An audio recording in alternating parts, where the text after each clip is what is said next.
Donc bonjour Ilan, bonjour Cédric. Alors si je vous ai réunis ce soir, c'est pour discuter un petit peu de virtualisation. Vous êtes des experts dans le domaine chez Anware. Ce que je trouve intéressant, c'est que chacun d'entre vous travaille sur des projets vraiment radicalement différents, typiquement du VMware et de l'Hyper-V. Donc justement, c'est pour discuter un peu de ce qui se passe sur le terrain. Qu'est-ce que vous sentez, qu'est-ce que vous voyez sur ce marché de la vertu. En 2012, on va vers quoi? Vas-y. À toi l'honneur. À toi l'honneur.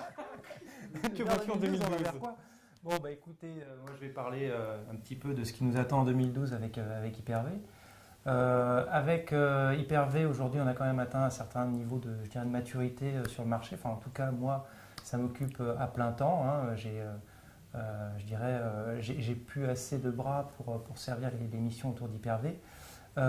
Les choses intéressantes, je dirais, les choses vraiment intéressantes vont vraiment arriver avec Windows 8, hein, puisque quasiment tous les petits défauts qu'on pouvait reprocher à Hyper-V ont tous quasiment été adressés dans la prochaine version, hein, que ce soit au niveau du teaming des cartes réseau, que ce soit au niveau des snapshots sur lesquels on avait des petits problèmes, on était obligé de rebooter la VM pour que les disques soient fusionnés, que ce soit au niveau du storage vMotion qui était quelque chose qui était un petit peu manquant.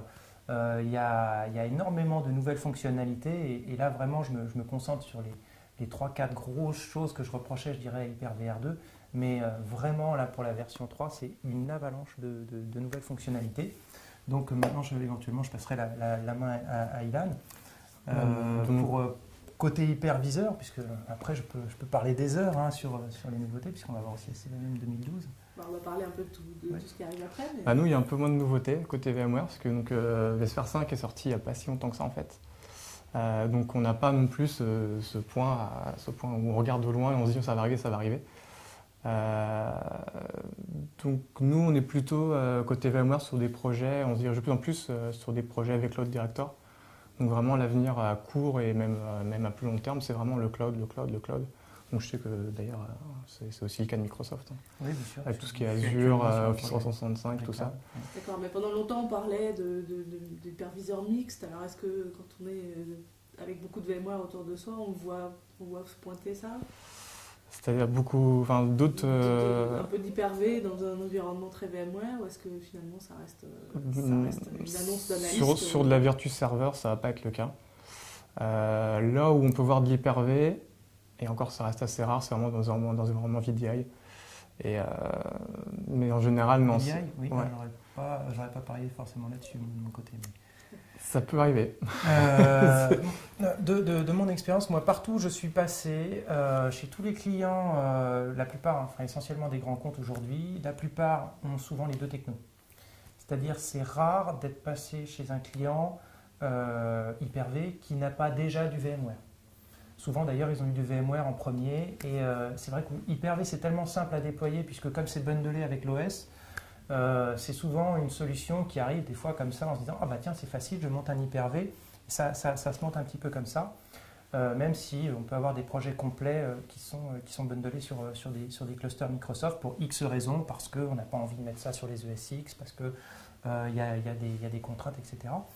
Moi, j'ai souvent vu les deux cohabiter, entre guillemets, les deux types de plateformes. Est-ce que les clients se posent la question des fonctionnalités, justement, sachant que Windows 8 arrive Mais j'ai très peu vu les deux, en fait. Donc, parce que ça soit de la PME qui a pris vraiment du vSphere Essential. La PME, c'est pas pareil. Donc voilà, donc la PME en général, c'est vraiment la PME, c'est généralement monolithique. Soit ils ont fait un choix, soit ils ont fait un autre choix. Mais souvent, chez les grands comptes, enfin moi, ce que j'ai pu voir, c'est qu'on a souvent les deux. Pas dans les mêmes proportions, hein, souvent, effectivement. Soit ça peut se cantonner au lab en général, voilà, maximum. Effectivement, soit Hyper-V est majoritaire et on peut avoir de l'ESX, etc., qui ont été montés dans des coins, etc. Soit c'est complètement l'inverse. Moi, ça m'est arrivé souvent de voir les deux. Enfin, en même temps, on a un petit peu la vision un petit peu déformante, hein, puisque moi, j'interviens essentiellement sur des comptes Microsoft, Hyper-V, et Ilan essentiellement sur des comptes VMware.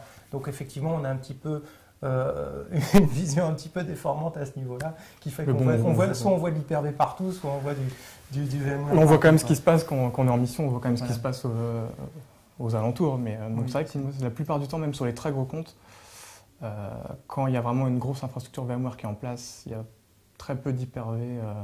Mais il y en a.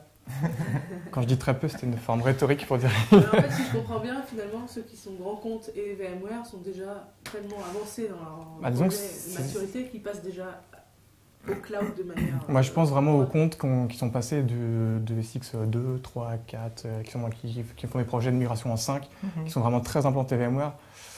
Changer toutes les habitudes, c'est assez compliqué. Des clients historiques VMware, c'est assez compliqué. Donc il peut y avoir des labs, regarder un peu ce qui se passe à droite à gauche, mais de là à engendrer des projets de transformation, d'une migration de vSphere vers Hyper-V, j'en connais pas encore.